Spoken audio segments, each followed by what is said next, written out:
Ano pong masasabi nyo sa video games or online games? Sa inyong mga Mobile Legends, Dota, League of Legends, at marami pang iba. Itong tanong na to, hindi naman na-address sa Bible. Obviously, kasi wala namang online games dati.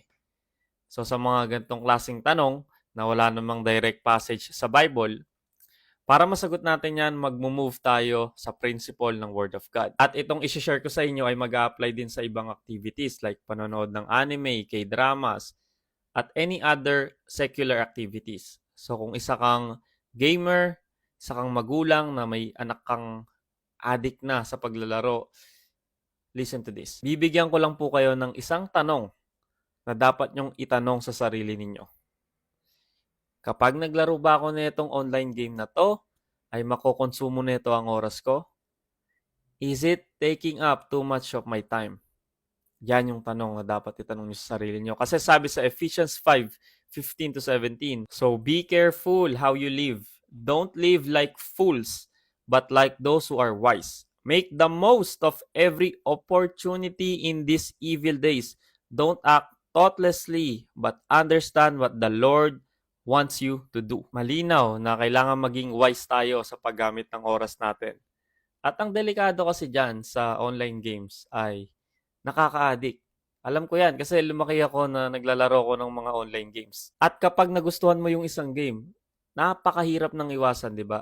Gusto mo ma-achieve yung gantong level, you want to succeed, and before you know it, hours and hours of time have gone by. Hindi na natin namamalayan.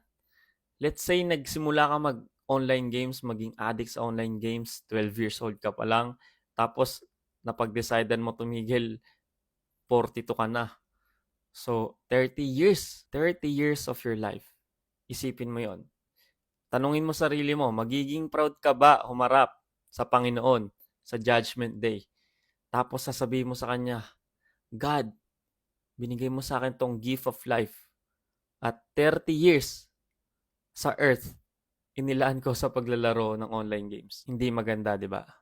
At nagiging idolatry rin yan, yung pagiging addict sa online games. Kasi kung nilalaan mo yung oras mo dyan, kaysa sa Panginoon, you're making it your God. At hindi lang sa online games ha, kahit yung panonood nyo ng K-drama, ng anime, anything na nakakapagpalayo sa'yo sa Diyos, na dapat pwede ka na mag-pray, magbasa ng Bible, pero dahil mas gusto mo maglaro, manood, nagiging idolatry na yan. Lalo na kung dyan mo na halos nilalaan lahat ng oras mo. Kaya kung isa ka sa addict na sa online games at gusto mo na mabago, isurrender mo na yan kay God. Hindi mo kaya baguhin ang sarili mo. Diba? Ask help from God. Pray. Unti-unti. Hindi naman yan overnight na pagising mo, boom, kalimutan mo na lahat yan. Pray and ask help from God at araw-araw mag-set ka ng goal mo. Unti-untiin mo bawasan yung time na nilalaan mo sa paglalaro. Disiplinahin mo yung sarili mo and syempre, kailangan seryosohin mo yan. Amen.